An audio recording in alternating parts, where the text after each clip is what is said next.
Imagine uma arena sem luzes artificiais, sem telões gigantes, sem câmeras transmitindo para milhões de espectadores. O que havia era apenas o calor do sol queimando a pele, o som grave de tambores ecoando pela selva e os olhares atentos de uma multidão que sabia. Naquele campo de pedra, cada lance carregava mais do que a vitória. Carregava destino. Muito antes da NBA transformar o basquete no maior espetáculo esportivo do planeta, já existia um jogo ancestral que misturava habilidade atlética, fé e algo muito mais profundo. Os maias o chamavam de Poc-ta-Poc, mas havia um detalhe oculto, um segredo que tornava cada partida um pacto com forças maiores. O prêmio final não era apenas glória, era algo que poucos ousariam desejar. Quando pensamos em ídolos como Michael Jordan, LeBron James ou Stephen Curry, pensamos em lendas que transcenderam o esporte. A cada arremesso, milhões param para assistir. Agora imagine o mesmo fenômeno no mundo maia. Em vez de arenas iluminadas, campos sagrados de pedra. No lugar de tênis da Nike, cintos de couro, joelheiras e protetores improvisados. Assim como a NBA hoje, o Poc-ta-Poc não era apenas um jogo. Era espetáculo, identidade, política e poder. Mas havia uma diferença brutal. Se Jordan tivesse jogado no Poc-ta-Poc, sua consagração não seria um troféu, seria um altar. Era a NBA do Paleolítico, onde o suor, o talento e o risco ultrapassavam qualquer conceito moderno de vitória. As partidas aconteciam em quadras monumentais chamadas Tlachtli, algumas com mais de 90 metros de comprimento, quase uma quadra e meia da NBA. Nas laterais, paredes altíssimas ostentavam aros de pedra posicionados na vertical. A missão, fazer a bola passar por dentro daquele círculo, simples de explicar, quase impossível de realizar. E que bola era essa? Não de couro leve como na NBA, mas de borracha maciça, pesando entre 3 e 4 quilos, mais pesada que uma bola moderna e capaz de provocar hematomas, fraturas e até mortes em campo. E havia uma regra que tornava tudo ainda mais inacreditável. Não se podia usar as mãos, apenas quadris, joelhos e ombros. Imagine LeBron James tentando um arremesso de quadril, ou Curry arriscando um chute de 3 pontos sem nunca tocar a bola com as mãos. Essa era a brutalidade elegante do Poc-ta-Poc. Antes de cada jogo, o espetáculo já começava. Os jogadores eram purificados com fumaça de resina e ervas sagradas. O público cantava, dançava, batia palmas em uníssono.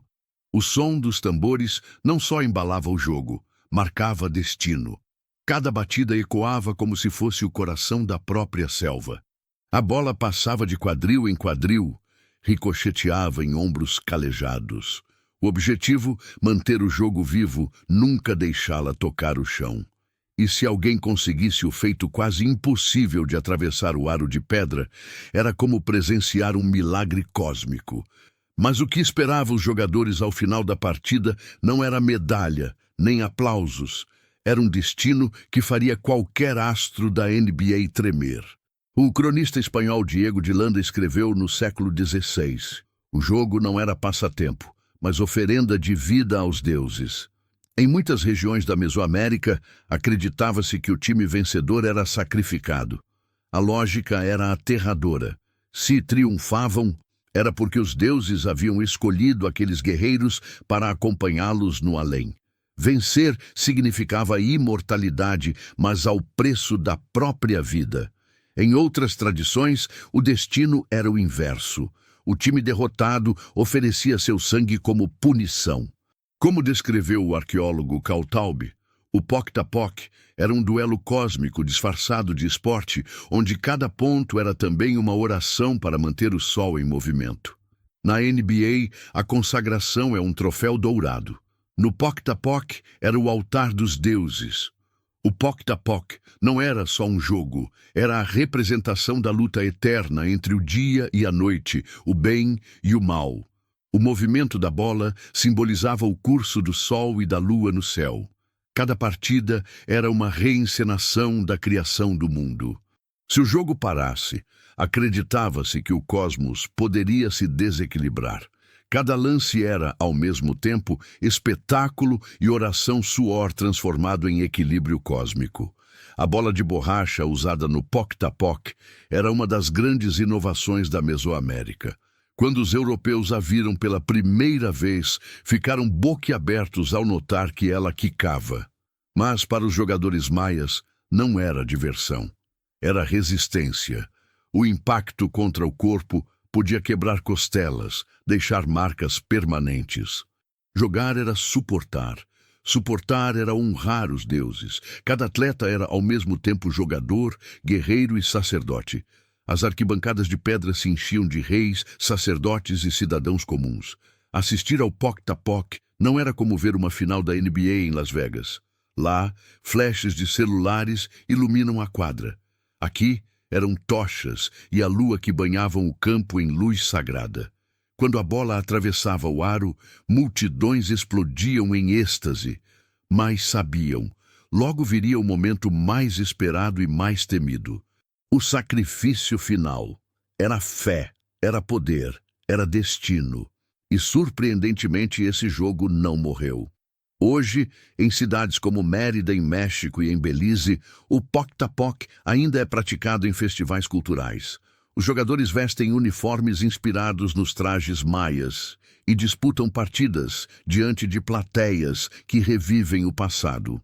Existem até torneios oficiais, como a Copa Mundial de Poc-Tapoc, realizada em Yucatán. Equipes da Guatemala, El Salvador, Honduras e México competem, atraindo turistas e estudiosos. Um jogador contemporâneo declarou: "Quando entro em quadra, não sinto que marco pontos, sinto que acordo meus ancestrais." Outro disse: "É como carregar séculos de história nos quadris." Em 2017, a Unesco declarou o Poc-Tapoc como patrimônio cultural e material da humanidade, garantindo sua preservação. Hoje, não há sacrifícios humanos, mas a essência permanece. O corpo como instrumento, a coletividade como palco, a espiritualidade como pano de fundo. Era e ainda é a NBA do Paleolítico. Quando assistimos a uma final da NBA, vemos narradores emocionados, milhões vibrando, jogadores consagrados. Mas, de certa forma, estamos revivendo um instinto muito mais antigo: transformar o jogo em espetáculo, em mito, em transcendência. Os maias já sabiam disso. Para eles, cada lance era uma oração, cada ponto um pacto com os deuses. A diferença: hoje, a consagração de um atleta vem com fama e contratos.